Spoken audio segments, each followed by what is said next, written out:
This is a great dip, and this is another great recipe. It's one of my favorites. You take an eggplant, put it on the grill, char the heck out of the skins, peel and discard the skins, and then pound out our own Melidzanosalata. Shall we go in the kitchen and show them how it's done? I think so. Let's go. There we go.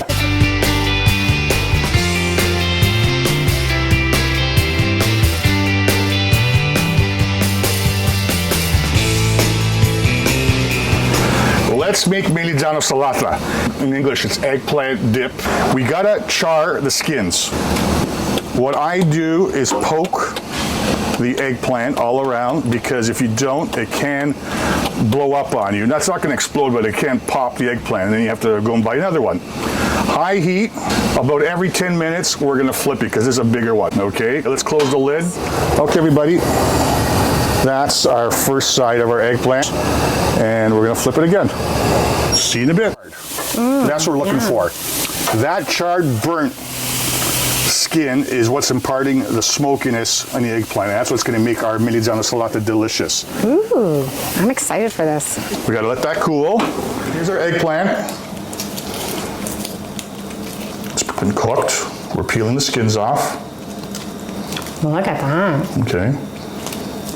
If you guys were here, you could smell the nice smoky aroma of this eggplant.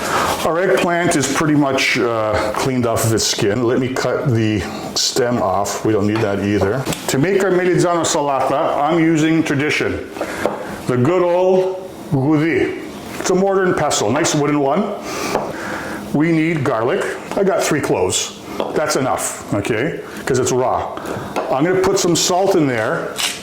If you have coarse salt, it's even better, but this will be fine. Probably a teaspoon in there. That's gonna help mash up our garlic inside the mortar and pestle, because it's abrasive, it's coarse. You're gonna keep on pounding that into a paste. Now we have our garlic paste. Here is our eggplant. It's still a little bit warm. Well, there's a little bit of skin there. We don't want that in there. And now, we're gonna pound a little bit our eggplant. It's got a nice eggplant color, if you say, right? Yeah. It oxidizes very quickly. Either add a squeeze of lemon juice or vinegar to keep it from browning on you, okay? There you go. I use the vinegar because that's what's on hand.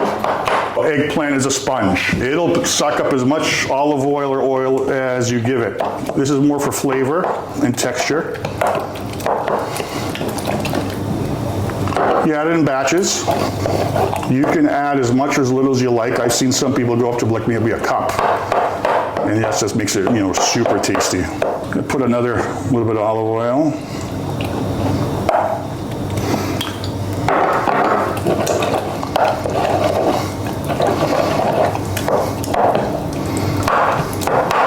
Let's see what it needs. Definitely needs a little bit more salt. Garlic, we're okay. It's got enough garlic. Okay, so you gotta taste it to see if you need more salt. Garlic definitely is fine. If you want to put less, you can put, maybe a couple of cloves if you want. Depends on the size of the garlic, right? You see how the olive oil is getting absorbed each time? Yeah. I like adding in the chopped parsley. 1 for color, number 2 gives you a little balance for all that garlic that's in there. So there's probably a half cup of parsley in there. It looks pretty. And we can plate our Melidzanosalata now. Ooh, that looks so good. So, a little crumbled feta on top. You don't have to do this, but feta and Melidzanosalata go very nice together. There we have Melidzanosalata courtesy of Kalofagas. Let's dig into our Melidzanosalata. Oh my goodness, this looks amazing. Make sure you get some with the feta on there. Absolutely. There we go. That is so good. The garlic's there, but it's not blowing your head off. Again, amazing. Another great dish. Thank you. Thank you very much. Cheers. Kalí Όρεξη.